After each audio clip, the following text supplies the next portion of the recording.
Hi, this is Gordon Deal. Monday on This Morning, America's First News. Women aren't having enough babies to maintain the world's population. Here are the reasons why and the long-term implications. Also, car insurance premiums are surging way faster than inflation, yet accusations of price gouging are off base. We'll explain what's happening. And putting in hours before your workday technically begins. Monday on This Morning, America's First News. Monday morning from 4 to 6 on News Talk KVNU, 610 a.m. and 102 FM.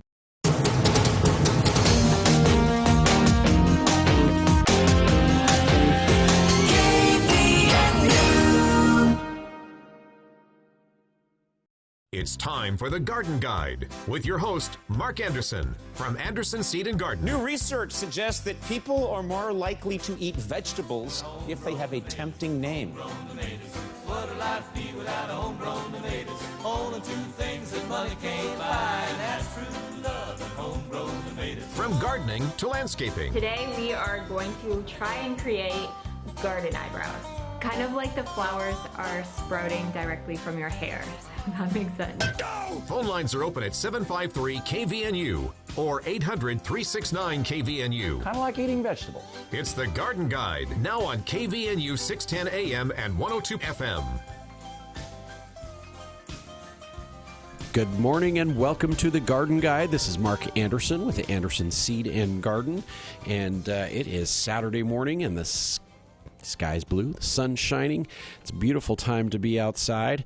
In fact, this morning I was out taking a look at my fruit trees, checking the peaches and the nectarines and the apricots to make sure they didn't have aphids, because we've been seeing tons of samples of aphids showing up. And all my trees are clean except for one of them. So they're going to get a little attention tonight is what we'll call it. So we'll call it a little attention tonight. But great time to be outside, and it's a wonderful time to be out in the garden doing a little bit of planting, because we've got beautiful weather on its way.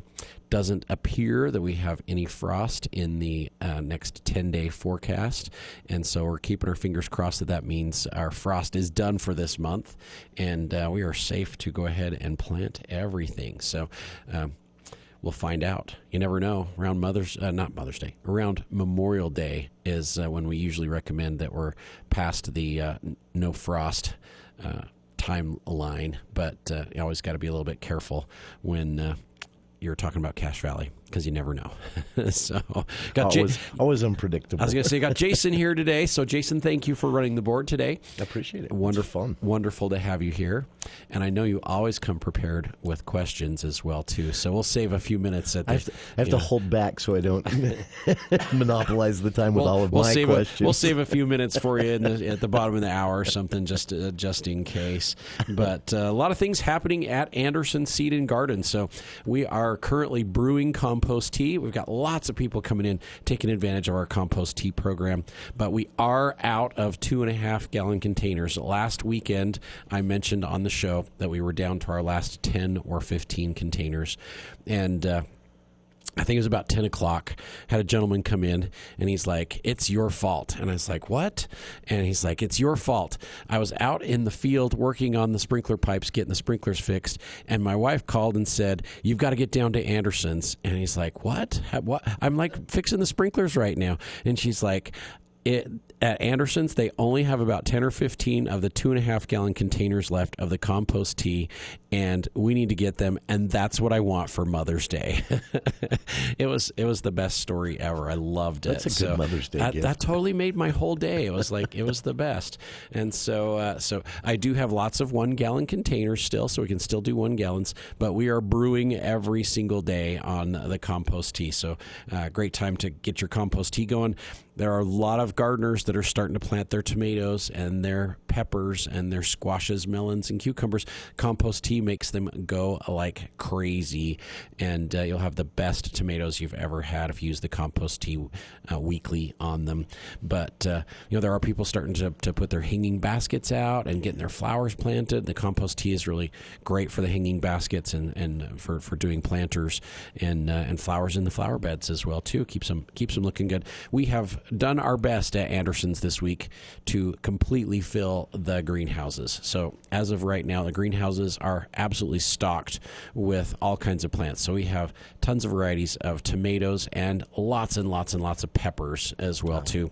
Squashes, melons, cucumbers, tons of different varieties, and basically all the flowers are in, and lots of gorgeous perennial plants, shrubs, trees, all kinds of flowers. The greenhouses and the nursery section is overflowing into the parking lot is the best way to describe it.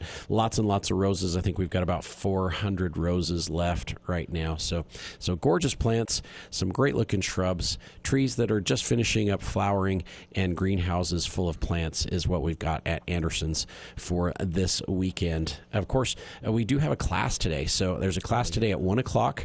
We are talking about our hanging basket secret recipe. So if you're interested in learning how to keep your hanging baskets looking amazing, just like the ones that we put on Main Street and on Center Street as well too. Those look great. Yeah, we'll be talking about how to keep your hanging baskets looking good, and what our secret recipe is to make that happen. In fact, next week, probably on Friday, I think we're going to do it on Friday, we're going to put the baskets up on Main Street. So we'll get those baskets up. I don't like to put them out too early because sometimes the wind's hard on them, and sometimes it freezes, and they're not really happy when that happens. So Center Street does get that canyon wind in the morning. It does, yeah. Center Street and Main Street, you see those. I'll go to work and I'll see those baskets like swinging, because the wind's blowing like crazy. So, but we're going to do that next Friday. So it should be a good time.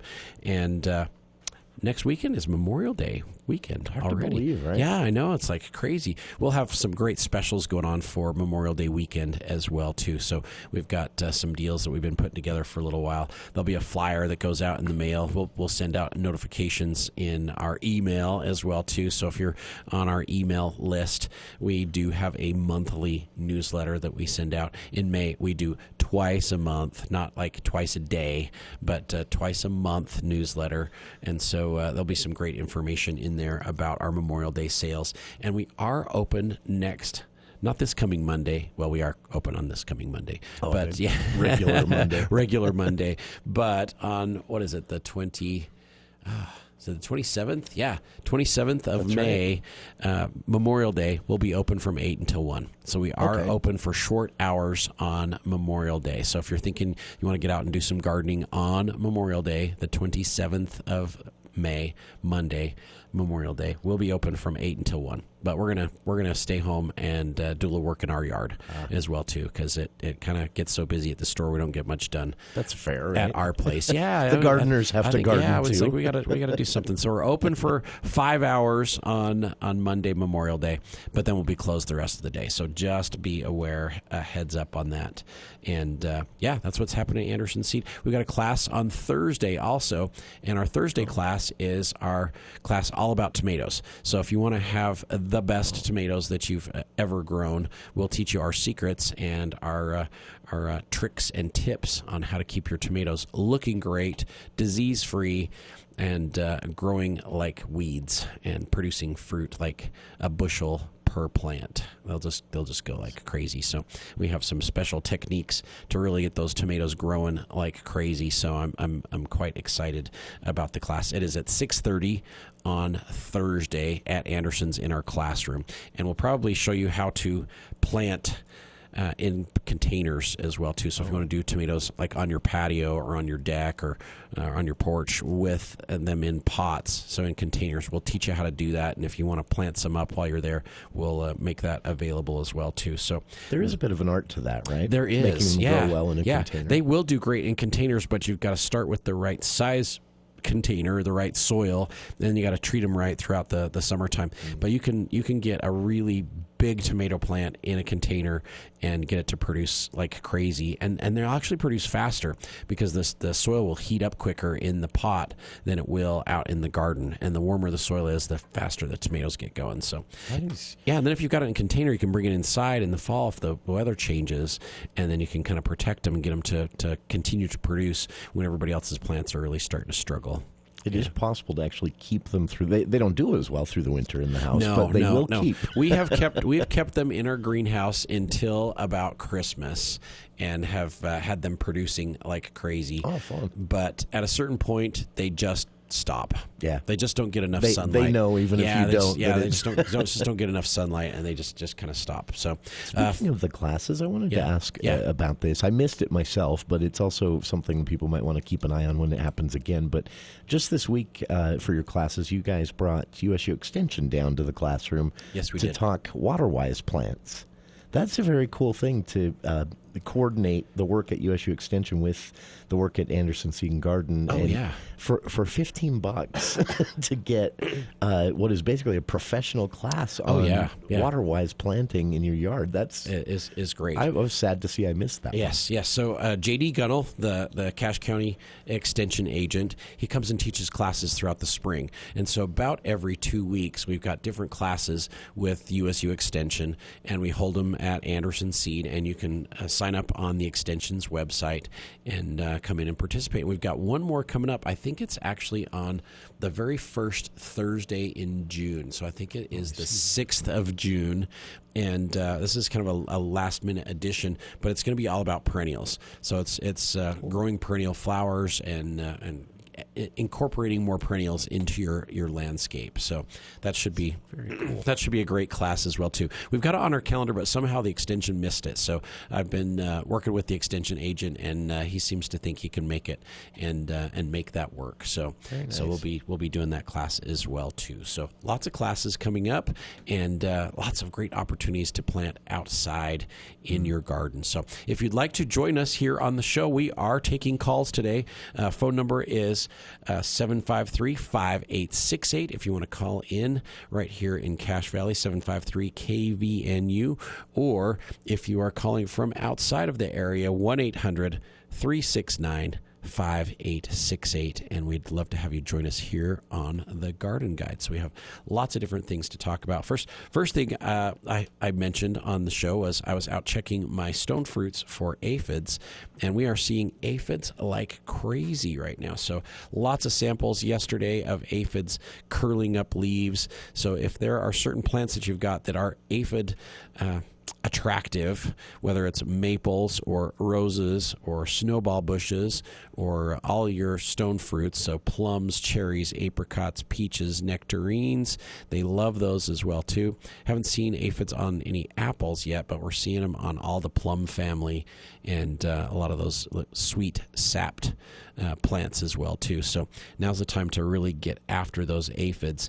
We can use a systemic insecticide on a lot of different ornamental plants, especially maples. If you haven't done your insect drench on maples, the tree and shrub drench from Fertilome is one of the best options for larger trees, where you can just mix it up in a container and just water your plants with it. They'll pick it up through the root system. It'll stay inside the trees or the shrubs for the rest of the season, basically. 8 to 10 months is how long it lasts. Anybody that attacks the plant, it will kill them as they're sucking the sap out of the plants. So the tree and shrub drench from Fertilome is one of our go-to favorites for trees and shrubs, woody plants that have bark on them, and it will give you season-long control on the aphids.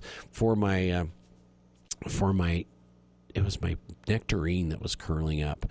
So for my one nectarine that's got aphids on it, I've got a couple different options. You can use 7. You can use indoor-outdoor from High Yield, which is permethrin. That's a really great option. You can use the Fertilome fruit tree spray. I've got a couple different options that I'm going to try and decide which one's going to work the best. But tonight in the evening, just before the sun goes down, is when I'm going to spray, because I've got a lot of bees in my yard. I've got a hive, and so I want to make sure that the bees all make it home before we do some spraying. But once we're done spraying and it dries, and it'll be fine for the bees to go back out, and won't bother those at all. If you want to go with some natural options, spinosad soap is a great option. It's also from Fertilome. I think that's the one I'm going to go with, because it works on thrips, and it works on aphids, and it works on all kinds of caterpillars. Very, very effective, very, very safe, low toxicity product, all organic, but super, super effective on the aphids and also on a lot of other insects as well too. So I think that's what I'm going to use in my garden for my I've got a couple different nectarines, a couple different peaches, and an apricot that probably going to try and protect those, and that should work great. But we also have ladybugs in stock too. So we have ladybugs and lacewings at Anderson's, and so you can purchase the ladybugs, 500 in a container, and they will eat. Each ladybug will eat 50 aphids a day. So 500 ladybugs are going to eat 25,000. Wow. That is, that's impressive. Yeah, well, I guess not 25. 2,500. They'll eat 2,500 still though aphids a day. So yeah, they will go they will go to town. Those little critters. And they won't leave until the food's gone, right? They will not leave until the food's gone. Actually, no, I was right. 25,000. So they'll eat 25,000 ladybugs. So they, not ladybugs, aphids. So 500 ladybugs will eat 25,000 aphids per day. So they will just consume them like crazy on your plants, and they do an amazing job at cleaning aphids off of trees and shrubs and flowers and all kinds of different things. So I've got ladybugs, I've got lacewings, and I also have praying mantis in stock at Anderson's as well too. So aphid season is kicking up. And we do have a couple callers. We do have some lines open, 753-5868, 753-KVNU, and we would love to have you join us here on the Garden Guide. So, all right, who is up first, Jason? First up, we have Kevin on the line. All right. Good morning, Kevin. Welcome to the Garden Guide. Good morning. I appreciate you answering my call. Yes. Hey, I've got some raised beds that I really like. But I have a cat that thinks that he likes it too as his personal litter box. Yes, understandable. What tips and tricks do you have to discourage that?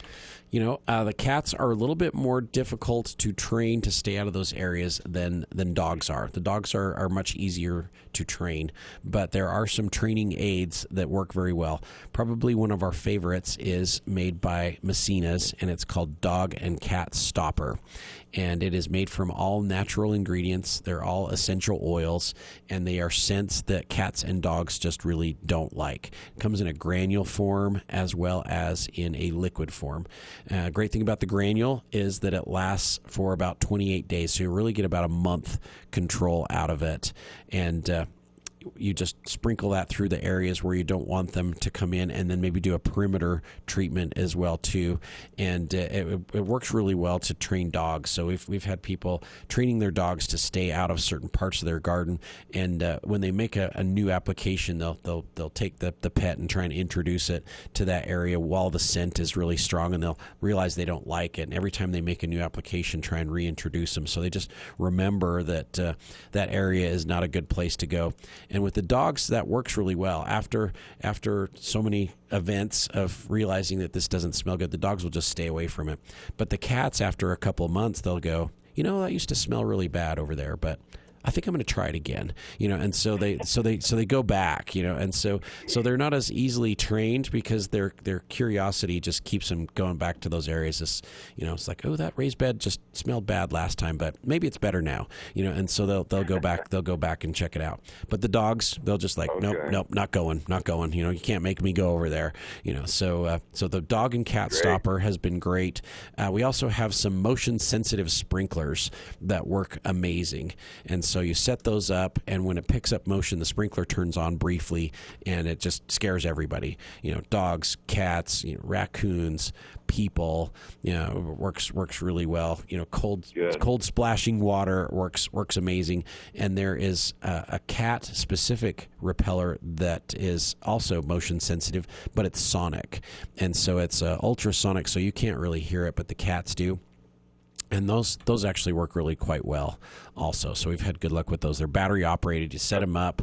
You kind of adjust the bandwidth so it picks up the motion, and then it will kick off an ultrasonic sound and discourage the kitties from getting in there. So there are really some pretty good options. Okay. All right. Thank you. You're welcome. Hey, thanks for calling this morning, Kevin. You have a great weekend.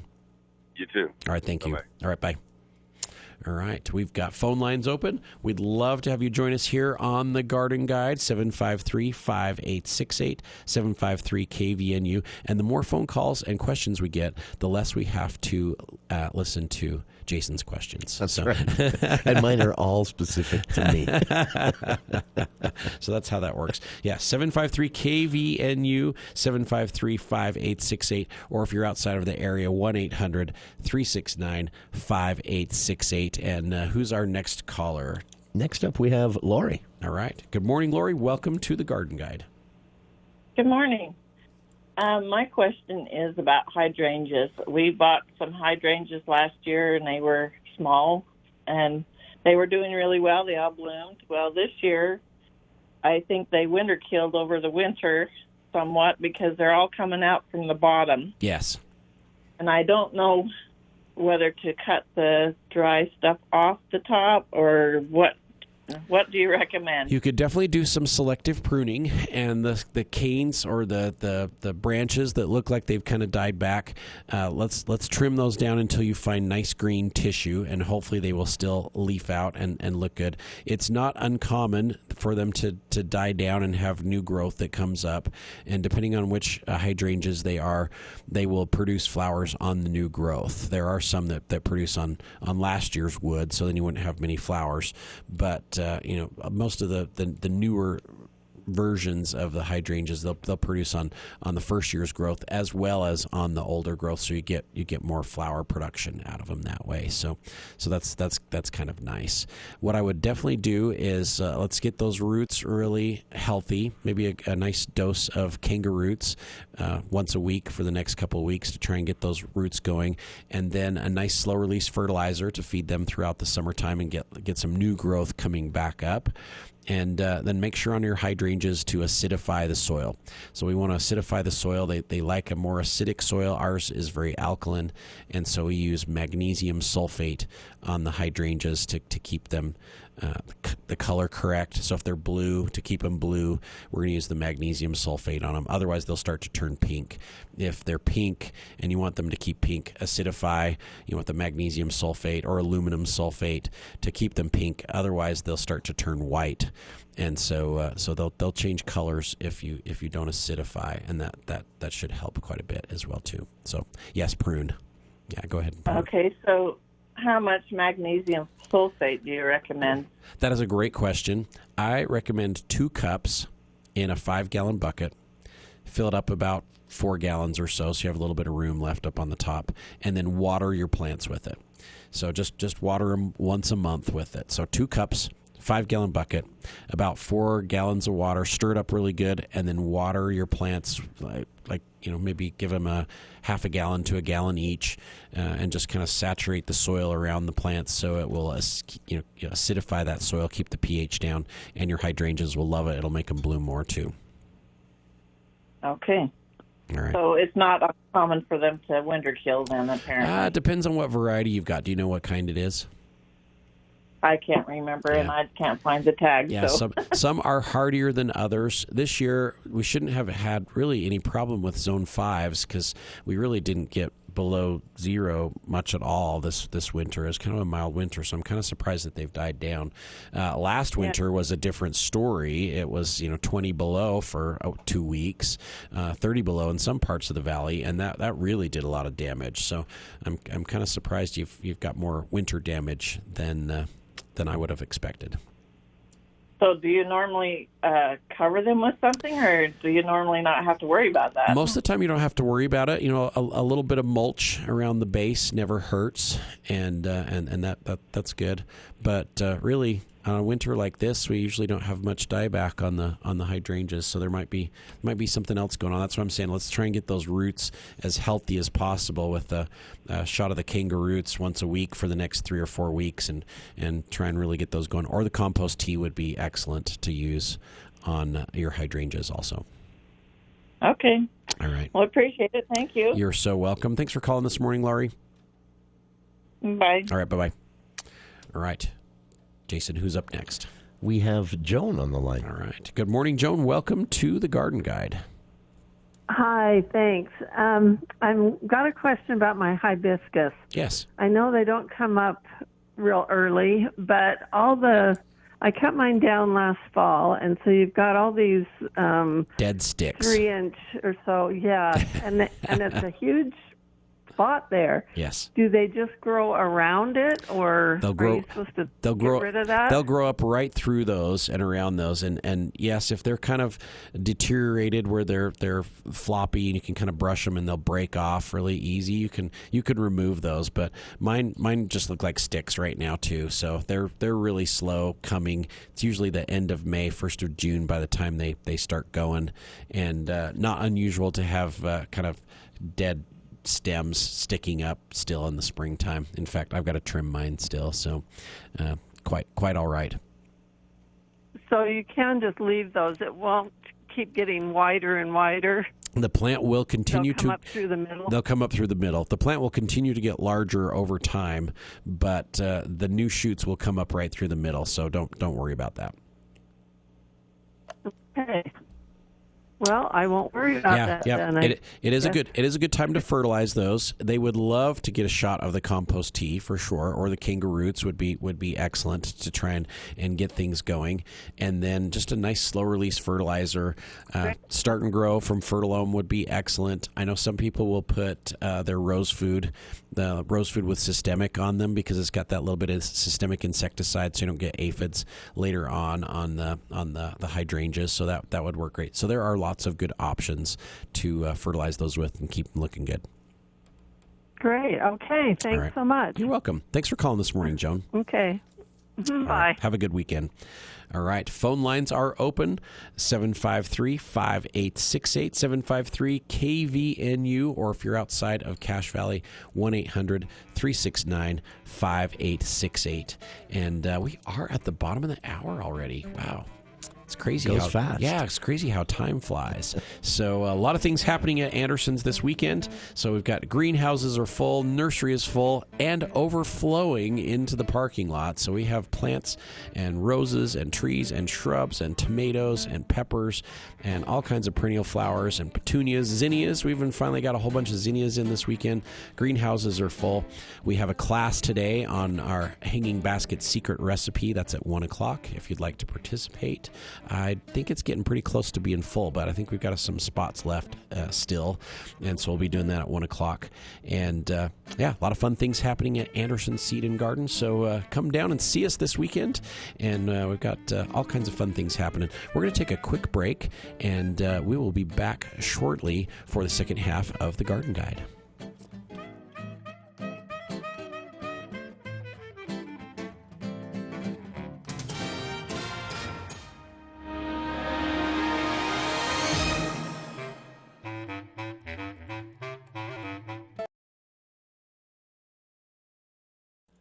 I'm Bill Walter, KBNU News. A bridge over the Bear River Canal has failed and the road has been closed to traffic going east and west on 12,000 North, just east of Highway 13, as of Friday through the rest of the summer. Lynette Crockett from Box Elder Tourism, who reported the closure, said Highway 13 is open only 12,000 north from Highway 13 to 440 west and needs to be avoided. The highway begins at Brigham City's Main Street and goes north to Riverside. She said 11600 North and Tremonton's Main Street, or State Road 102, are alternative east and west routes. Kansas Governor Laura Kelly has vetoed a measure that could have earmarked up to $5 million for certain gun detection software in schools. Kelly's line item veto Wednesday leaves the money in place for general school safety efforts, but deletes wording that would have said very specific criteria to use. The only company that would have currently qualified is Zero Eyes, which has lobbied lawmakers in various states to adopt its artificial intelligence technology. Kelly said the provision amounted to a no-bid contract and would have limited schools from spending grant funds on other safety measures, such as communication systems and security staff. Zero Eyes has promoted its technology in states like Utah.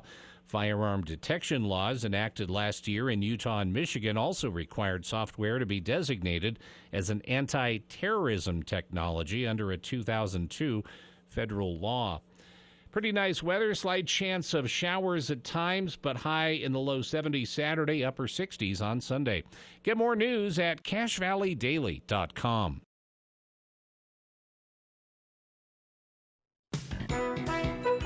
From ABC Sports, I'm Mark Remillard. We will have a Game 7. The final seconds tick away. The horn sounds, and we will have a 7th game.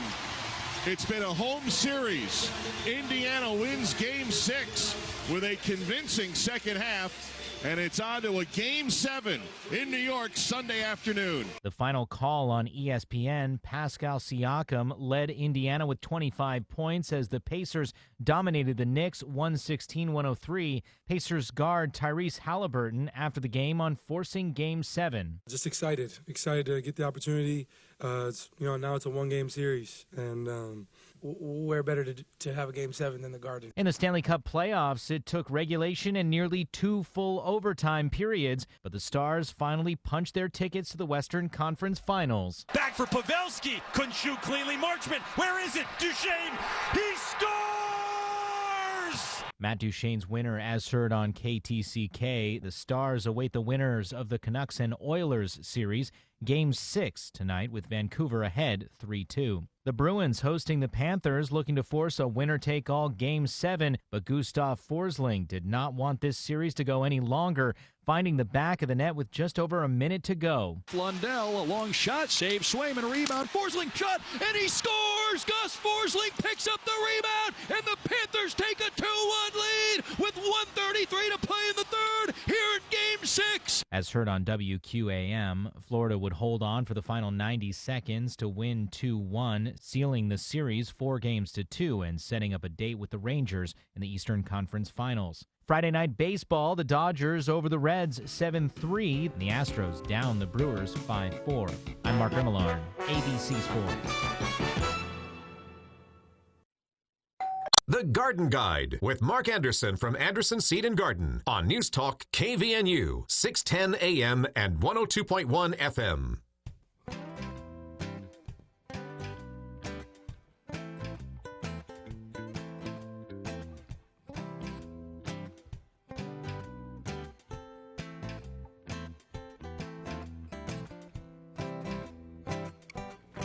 Good morning and welcome back to the Garden Guide. This is Mark Anderson with Anderson Seed and Garden, and we are taking phone calls. We're talking spring, we're talking aphids, probably need to talk grasshoppers for sure, and it's time to get out there and do some planting. USU actually posted the spray timing for apples and pears as well too, so we can discuss that as well too. If we do get a little bit of frost, we could talk protecting plants. We're hanging up hanging baskets this weekend, and we're doing a class today on our secret formula for hanging baskets, so that's definitely something we can talk about as well too. And it's a great time to fertilize lawn. Usually between Mother's Day and Memorial Day, we're recommending our second application of fertilizer for turf, and so we're right in the middle of that second step. So lots of things for us to talk about here on the Garden Guide. Today at Anderson Seed and Garden, we have a class which is on our hanging basket secret recipe. It's at 1 o'clock in our classroom, and should be a great time and lots of information to share on how we keep the hanging baskets looking great on Center Street and on Main Street, and you can learn how to do it as well too, and keep your baskets at home looking amazing also. We have spent this whole week filling up the greenhouses, and so greenhouses are full at Anderson Seed and Garden. Nursery section is full. Beautiful trees and shrubs and flowering shrubs and perennials and vines. We have just like a little bit of everything. In fact, they're spilling all out into the parking lot because we have so many plants, and there's lots of beautiful stuff that has arrived at Anderson Seed and Garden. So greenhouses are full. Lots and lots of tomato plants to pick from. We have so many peppers. I didn't know that there were that many peppers in existence, but we have them at Anderson's. We have tons and tons of pepper plants, squashes, melons, cucumbers, all kinds of things to plant outside. We even have onions left still, and asparagus if you want to do some asparagus. Just got some new raspberry plants in this week, and some blackberries as well too. There's blueberries, lots of grapes to choose from. So lots of plants at Anderson Seed and Garden to get outside and have some fun planting this weekend. Next weekend is Memorial Day weekend, and we'll be open all weekend as well, too. Closed on Sunday, but on Monday the 27th, we'll be open for half a day. So we'll be open from 8 until 1 on Memorial Day. So Monday, Memorial Day, May 27th, we'll be there for 5 hours to help you out in your yard, and then we're going to go home and we're going to play in our own. So at Anderson's, we'll be open from 8 until 1 on Memorial Day. So on Monday, Memorial Day, we'll be open as well, too. So phone lines are open. You can call in with questions or comments. We'd love to have you join us here on the show. 753-5868, 753-KVNU, or 1-800-369-5868. And you can join us here on the Garden Guide. Jason, you said somebody had called in, but they couldn't stay on the line, and they had questions about either like a liquid fertilizer compared to a granulated fertilizer, or possibly even like a liquid soil conditioner compared to a granule. Does that sound about right? It was Brad. He couldn't stay, and he just said, and maybe Mark can help me, liquid fertilizer versus solid compost. Yeah. So there's lots of different options to build your soil up. And, of course, if we want to really add organic matter to the soil, then we need to use a compost of some sort. And so, composted manures, and most of those have different carbon ingredients in there as well, too, whether it's wood shavings or sawdust or leaves or grass clippings. There's some sort of composted material in there with the manure, which will add organic matter and nutrient back into your soil. So that's actually really pretty essential that we're adding various organic matters to the soil in the fall. So like this last fall, I put composted poultry manure. We did all the leaves and grass clippings we could get our hands on. We might have even scoured the neighborhood a little bit for some of those. Midnight out in the truck, grabbing bags of leaves off of people's front porch. We'll take them. Yeah. And I put straw out there as well, too. So we added some straw to it. And then in the fall, we tilled it all in. So it just incorporated all that organic matter right back into the soil. And it builds the soil back up. It makes it really light and fluffy and keeps it from compacting down. So my soil is so nice this spring. I mean, there's still straw that's decomposing, but most of it broke down over the winter, and it's working great. Like my soil looks amazing. So very, very excited about that. There are some easier to apply composts. Like we have Humate is great because it's got some organic matter in there as well too. But there's some broadcastable compost as well too. We have one that's a mushroom compost, and it's in a pellet form, and you can broadcast that out. So the mushroom compost is supposed to be really, really good for your soil. So I'm excited about that. We brought in biochar this year as well too, which is organic matter that's been put through a kiln, and so it's basically roasted, and it not only has nutrient in there, but it creates an environment where all these beneficial microbes and microorganisms that are in, like say the compost tea, where they like to live. And so it kind of creates an environment where you'll get more microbes and microorganisms to inhabit your soil, which is really great for your soil. Gets your plants going as well too. So there are lots of good organic components that we can add into the soil that will build your soil back up and put some organic matter in there as well too. But then there are liquid versions, like the compost tea has all these beneficial microbes and microorganisms, mycorrhiza in there, and we're feeding them with a soy protein based fertilizer.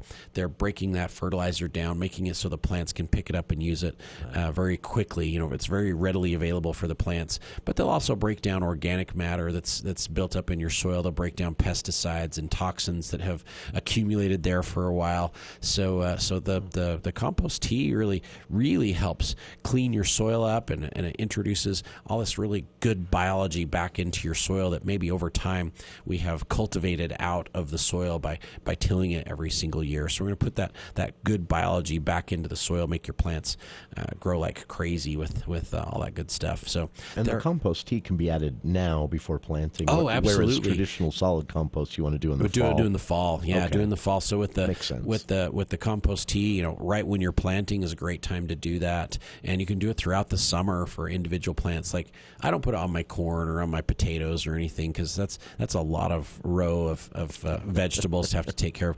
But I'll use it on my tomato plants, and I'll use it on my planters, and we'll use it occasionally on the peppers to really get those going, and we'll use it in the hanging baskets. So we use it on specific plants to really encourage them to grow, but also to keep the soil really healthy in the hanging baskets and the planters that really it's kind of inert soil in there anyway. So we're introducing that good biology, all those microbes and microorganisms into the soil to make that potting soil work the way it's supposed to as well too. So that really does help. But phone lines are open if you'd like to join us here on the Garden Guide. We're talking about all kinds of great things this morning. 753-5868, 753-KVNU, or 1-800-369-5868.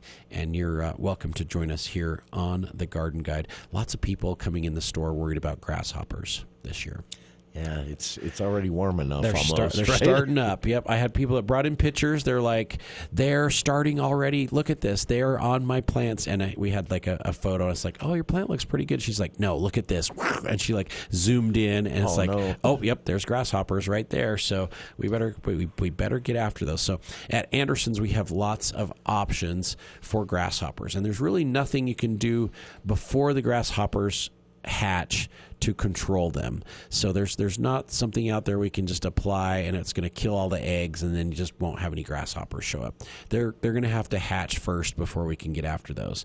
And there are some really great control options. My personal favorite is repellent. So I use the Mosquito Go from Fertilome to repel insects before they even get into my yard.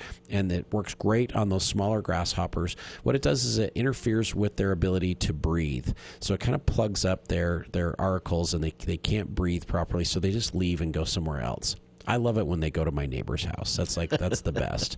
Drive them away. So we'll just like drive them to my neighbor's house. But last year they were so aggressive and there were so many grasshoppers, I really did have to spray to knock the population down to begin with. Then I used my repellent to prevent them from coming back into the garden and into the yard, and it worked very well. And I used the repellent throughout the summer. So about every 2 to 3 weeks is when you want to use your repellent, and it is safe to use around edibles and on turf and flowers, and you can use it all through the whole yard. But for some of the sprays, some of the best ones, I used Bug Blaster from High Yield, which has a really nice long residual and a very quick knockdown. Had some really great results on the grasshoppers last year. Sayonara has been good. Seven's been good. And like Indoor Outdoor or 38 Plus from High Yield, those are some excellent products. Permethrin, very effective on the grasshoppers. So the key with getting the grasshopper population under control is to start early. And as soon as you start to see the little grasshoppers showing up, that's when you want to start, because they have lots of options to eat out there. So all the grass is green, the foothills are green, everybody's yards are green and lush and beautiful. So they have a lot of really great options of things to eat. And some of the baits don't really start working well until the buffet has run out of food, and that's really the best way to describe it. So if you go to the buffet and you have all these choices, and you've got you've got the turkey, and you've got the prime rib, and you've got the ribs, and all these different meat choices, and then you've got all the salads and everything there to choose from. It's kind of hard to go to the breakfast bar and get the raisin bran, and that's kind of the way the bait is for the grasshoppers. It's a bran flake, and so they'll eat it. But if they have all these other options, they really aren't that interested in it. So it's not going to be that effective when the buffet is in full swing. But as soon as the buffet starts to shut down, then there's not as much food to choose from, and then the bran flakes actually look a lot more attractive to them. And so we have a bait that's very effective. It's called Nyban. Very safe to use. It's made from boric acid, so it's non-toxic for people and for pets and for birds if they happen to eat it, but very, very effective on the target insects that we're going after. And it works great on crickets and grasshoppers. It works on ants. It works on cockroaches. It works on all kinds of different insects. And it's very, very effective. However, we found when there's lots and lots of food options, the bait is not as effective as when their food source starts to dry up and there's not this lush green grass and these beautiful lush plants for them to eat. Then the bait is much more attractive to them. So right now we're spraying, right now we're doing repellents, and as soon as the faucet turns off and everything starts to dry up, Mother Nature, the heat kicks in, that's when the baits really start to work better as well too. So some good options for grasshopper control out there. Phone lines are open, 753-5868, 753-KVNU. Join us here on the Garden Guide. You're welcome to call in. And who is our next caller, Jason? Next up, we have Barbara. All right. Good morning, Barbara. Welcome to the Garden Guide. Good morning. Thank you so much for taking my call. Yeah. I have a question about pruning lilac bushes. I know if you prune them at the wrong time, you get no flowers, and I'm just starting to get flowers. That is correct.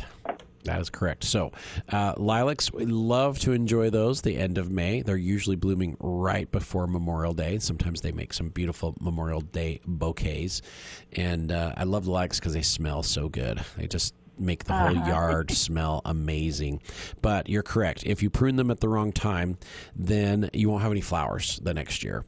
And so the best time to prune the lilacs is right after they're done blooming. So if you can prune those right after bloom season is over, that's the best time. And you can be aggressive if you need to be and take some of those big older cane or those older branches out or those older shoots out and just kind of rejuvenate the plant that way. Take off the spent flowers and shape those up. That's the best time to do it. If you even prune in the late fall, as we're going into the dormant season, the lilacs are starting to set flower buds at that point, and you'll cut some of your flowers off. So right after they're done blooming is the correct time to prune those, because if you prune them first thing in the spring, you'll cut flowers off. If you prune them late in the fall, you'll cut more flowers off. So just be aware that you can be aggressive to prune in the summertime, even after they're done blooming, because that's really the best time to do it. Okay, so June or? Yes. Yep. First or middle part of June would be great if you need to, even into July. But by September, October, no more pruning. Okay, perfect. Right. Thank you so much for your help. Oh, you're welcome anytime, and I hope you enjoy your lilacs this year. Oh, I do too. Thank you. All right, thanks, Barbara. Have a great weekend. Bye. All right. That does open up some phone lines, 753-KVNU or 753-5868. Or if you're outside of the valley, 1-800-369-5868. And we have about 7 or 8 minutes left in the show, so we can get a couple more callers in as necessary. So this week I did receive a notification from USU Extension that it is set when we should start spraying for codling moth in our apples and pears. So they did put out notification that June 5th, if you're going to start spraying, June 5th is the time to start spraying for codling moth on apples and pears. So the extension puts traps all over the valley, and they monitor the populations of the codling moth. And when they catch a certain amount of moths in the traps, and they know, they have a little calculation that they run. They know about when most of the eggs have been laid and when they'll start to really hatch. And at the peak hatch time, that's when they're trying to get you to spray, is like right before that peak hatch, so you can kill off most of the codling moth before they get into the fruit. So for Cache Valley, that is June 5th. So spray time is June 5th. And there's lots of good options for spraying your fruit trees. So we have fruit tree spray from Fertilome. Excellent. If you want to go with a nice full organic product, the fruit tree spray from Fertilome is fully organic. And so is the spinosad and the spinosad soap. And so the spinosad's a bacteria, very effective on caterpillars, and it really does a great job on codling moth larvae. So if you want to go with organic options, those would be sensational. They last about 10 to 14 days. So you've got to spray a couple times during each flight. So if June 5th is the spray date, you'd spray on June 5th, and then 2 weeks later, you would spray again. Yeah, so about the 19th or 20th of June, you'd spray it again. And then the extension will post when it's time to start the second flight spray, which is usually the first or second week of July. So we'll kind of watch for that. They'll put that notification out, and they'll tell us when the second hatch is going to happen. And so that you want to spray then, and then again 2 weeks later, and then there's usually another hatch in August. So usually end up spraying 5 to 6 times with those products that only last 2 weeks. There are some products that last up to 3 weeks though, and so you don't have to spray as often. So the 7 product is, and the new version of 7 will last 18 to 21 days. Lambda cylohethrin, so the Sayonara, will do a great job on codling moth, and that's safe to use on fruit trees as well too. And that lasts 21 days. And then there's a product from Bonide that is called Fruit and Plant Guard, and it has a disease control mixed in with it as well too, and that lasts the 21 days. It has the Lambda cylohethrin in it also, and so you get 3 weeks of control out of it. So if you spray right around the 5th of June and you get that 3 weeks of control, it will last almost the entire month of June. And then if you've got another spray date in July, then you can hit that one in July, and it will last almost the entire month of July. So really you can get away with about 3, maybe 4 sprays with some of these newer generation insecticides that have a little bit longer residual. You just don't have to spray as much. And we found if you put a little bit of horticultural oil in with your spray, and we're talking 1 to 2 tablespoons. You don't need to use very much. If you do it too heavy, you can burn the trees, so you got to be really careful. But if you put a little bit of that horticultural oil in, it will help with other insects like San Jose scale and it just gives you the ability to suffocate insect eggs as well as kill the ones that have hatched, and so it makes your sprays much, much more effective. So June 5th is our spray date. There's some really great options out there for you to use when you're spraying your fruit trees, and get that on the calendar. So it's gonna be time to start spraying before we even know it. Now, does it do any good to catch one? Say you catch the June 5th spray date, but then you miss the rest. You've kind of wasted your time, right? Yeah. Is that my understanding really, correct there? Because the codling moth fly all summer long. So if you do a great job on the first spray, but you miss the third spray, you could still get worms in your apples. Okay. And so you kind of have to keep going throughout the summer. Otherwise, those insects are attacking the apples all summer long, and nobody likes little worms in their apples. No. Yeah, it's just not my more favorite. Disappointing than that perfect looking apple, and you pluck it, and then it's got critters in the and inside. then you can't eat it. Yeah, it's not my favorite protein source. You know, so the birds love it. Yeah, well, we'll just pass on that. So fruit tree spraying season is coming up, and it is. I want to tell everybody, go ahead and plant.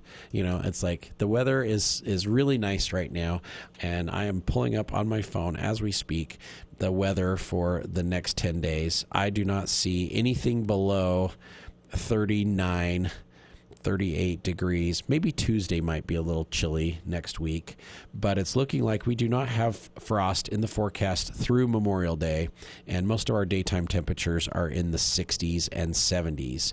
And so that's going to be amazing if that happens. We won't have any more frost this year. So we're at the point where beans and corn can be planted, tomatoes, peppers, squashes, melons, cucumbers, okra if you like it, eggplant, all those things could be planted. All your tender crops, we could go for it, and we would be in great shape. So I kind of want to tell everybody, go ahead and plant everything, because we're just right there. But you never know. Still a bit of a risk. Yeah, you just never know what the weather's going to do. But it does look like our cold day in the future is Tuesday morning. Yeah, Tuesday morning. If we get into the mid-30s in Logan, there are parts of Cache Valley that could have frost. Yeah, that could have frost. So just be aware of that. So we've had freezes in June. Yes, right? we Historic have. Yes, we have. We've had snow. We've had snow in June before too. So my daughter's birthday is on the 14th of June, so it's on Flag Day. And for her first birthday, the day before her birthday, we had 4 inches of snow. Oh, wow. Yeah. Yeah, but it did melt off really fast. So we, birthday festivities outside, no problem the next day. But we did have snow the day before. So Yeah, I remember as a kid out there putting some halved milk jugs over tomatoes one year because there was a hard freeze in June. So you can put your plants out, hot caps, walls of water, aquadome, frost blankets. Make sure you have a little bit of protection for your plants out there, and they'll do just fine. They'll do great. So. It's an exciting time of year, though. It is. Busy time of year for you busy, guys, right? Very busy time of year. Yeah, it gets a little crazy at Anderson's.